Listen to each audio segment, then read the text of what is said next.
In this video, I'm going to be reviewing the Montblanc Boheme XL fountain pen. I'll go over the specs, I will do a writing sample, and I'll tell you what I like and don't like about this pen coming up.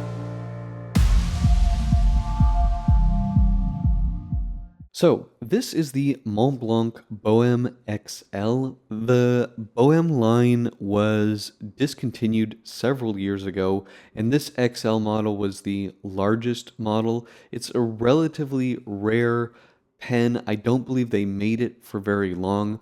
Typically, the Bohemes were smaller pens. I believe there were maybe 3 different sizes, and they typically had a precious or semi-precious stone right here on the clip, whereas the XL one didn't have that. I think this is maybe the most masculine looking of the Boheme fountain pens, and these are really cool pens, but they definitely have their drawbacks as well.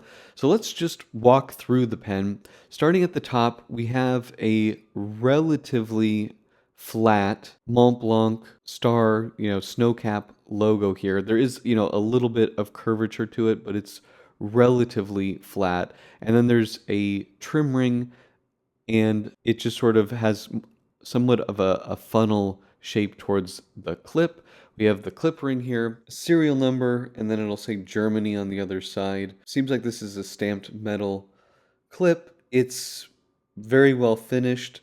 This particular example here has received a lot of use from the original owner, so it's, I would say, could use probably a bit of a polish, but a pretty strong looking clip. You've got kind of like an arrow at the end of the clip here, and then it comes down to sort of wrap around the cap there. And then it does taper towards this rectangular point, which is normally where you would have a precious or semi-precious stone on most Boheme or Boheme models. This one does not have that.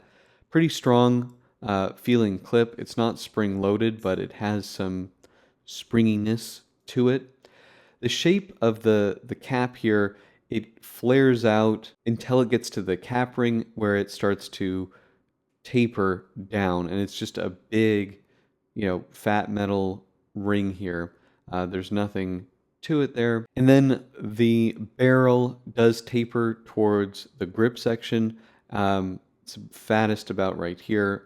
And we have a big trim ring, and then you can see threading here. The line of the trim ring here comes up in 2 spots. It's mirrored. This is a hinged cap. I'll show you how that works in a moment. But again, it's finished off with another trim ring, and then we have resin there. These pens feel quite a bit more hefty than a 146 or 149. They just have a more solid feel, and I believe it's because of the mechanism in here. So there's a hinge, and if we look, you can see a Montblanc star there, and it says, "Do not remove this metal piece." Now, this pen takes only cartridges, no converter, but if we turn this a little bit, you can see the cartridge come out. This is how you would pull out the cartridge and also place it in, and then you would turn this, and then it would be seated such that you can close this. Uncapping, it takes, let's see, well, more than 2, about 2 1/4 turns.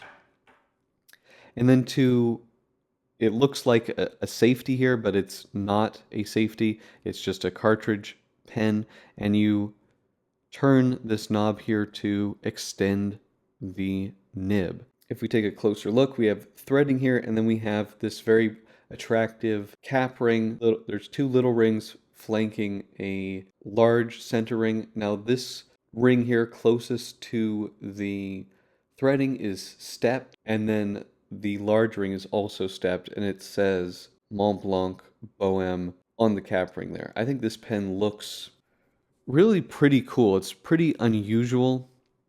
The grip section tapers before flaring out, and then there's also like this little metal collar right here, just part of the mechanism. It's an 18 karat gold medium nib plastic feed. And an interesting thing about this pen, the cap threads onto the back, and you can also use the cap to extend and retract the nib. The nib always lines up with the clip, which I really like.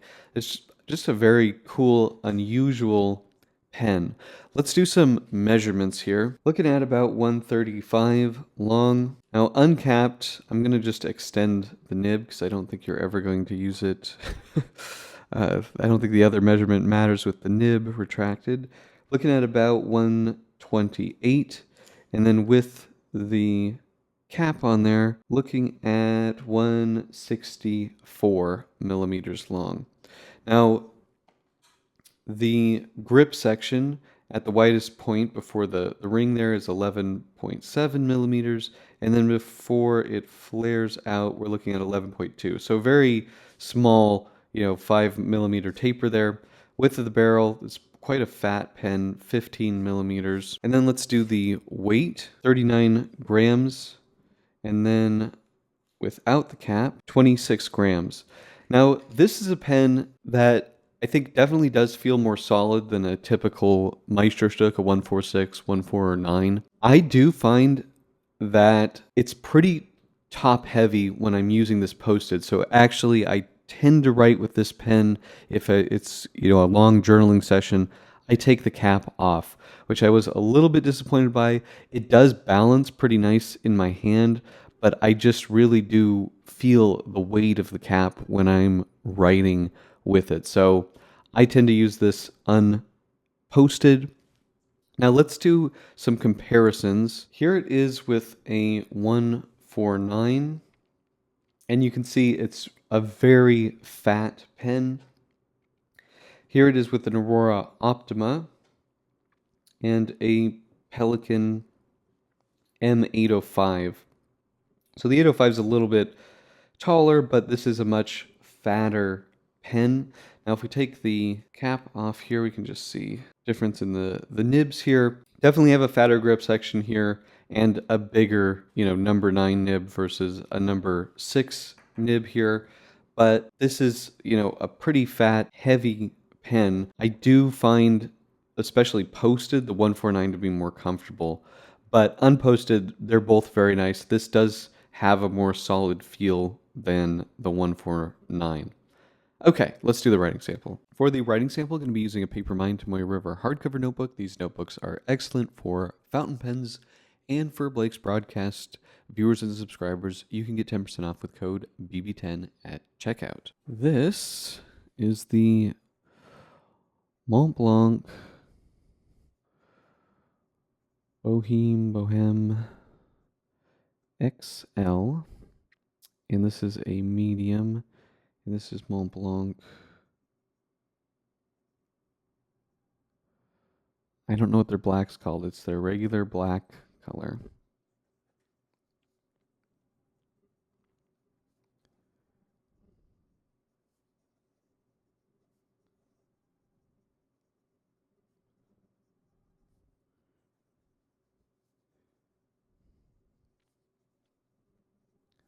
And fast writing.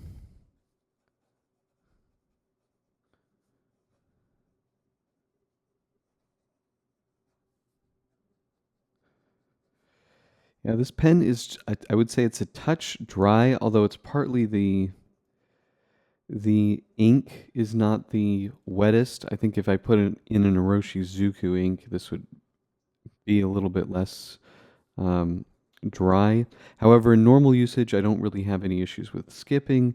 It's a very nice soft nib. It has a very luxurious feel to it, which I really appreciate, something that's you expect from a Montblanc nib.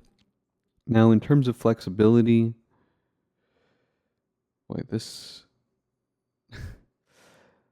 I'm surprised by how dry this is writing right now. Am I out of ink here? What's going on?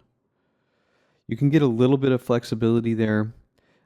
In terms of reverse writing, it's relatively scratchy, not particularly enjoyable. You do get a little bit of a difference in the line width.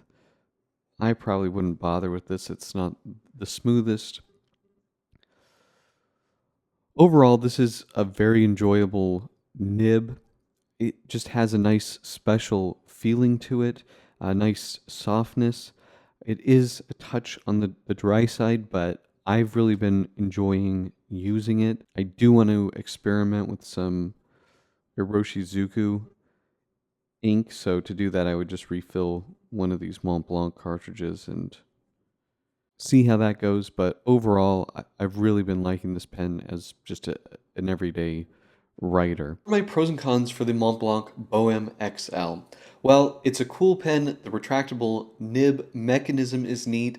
Even the way that you load the cartridge is really cool. It's just kind of a fun, quirky kind of pen that works well as an everyday writer. It has a really nice soft nib and a big, comfortable size. And the pen itself, especially in this XL model without the jewel on the clip, it's not overly flashy. So it could be a great everyday writer. You could even use this pen in the office without drawing too much attention. So I really like that. It feels good quality and it works really well. Now, in terms of cons, this pen is discontinued and it's relatively rare. So finding one can be a little bit tricky. And if you want the big one, you kind of have to know what you're looking for because there were many different Boheme models. Now, the other con, and I would say the major con for this pen, is cleaning it. Montblanc sold these cleaning, they call them cleaning cartridges, but it was basically like a big long pipette with a Montblanc like cartridge sized attachment. So you could run water through the pen and clean it. They don't make those anymore. They are no longer available. I've asked, believe me. So cleaning this pen is a real pain to do. You do not want to run water through the entire pen because there's metal in there and it can rust and break down the mechanism that moves the nib out. So what I do is I use a Waterman, specifically a Waterman converter, and then I kind of half turn the nib out because that's the only way that there's enough room for the converter to fit the mechanism, and then I just very carefully run water through it. It's a slow process and I never get it super clean. So that's a pretty big drawback, I would say, and that's really the main reason why you may not want one of these pens. The price, they're also relatively pricey these days because they don't make them anymore. In this particular XL size, they only made for like a year or two. So difficult to find, difficult to clean. Those are really something you want to consider before buying this pen. But overall, it's a really cool looking pen. It writes nicely and it's fun to use. But that's pretty much it. Do you guys have this pen? Do you like this pen? Let me know in the comment section below. If you like this video, please hit that like button. And if you want to see more fountain pen, paper, and ink videos, please hit that subscribe button. Thank you so much, and until next time.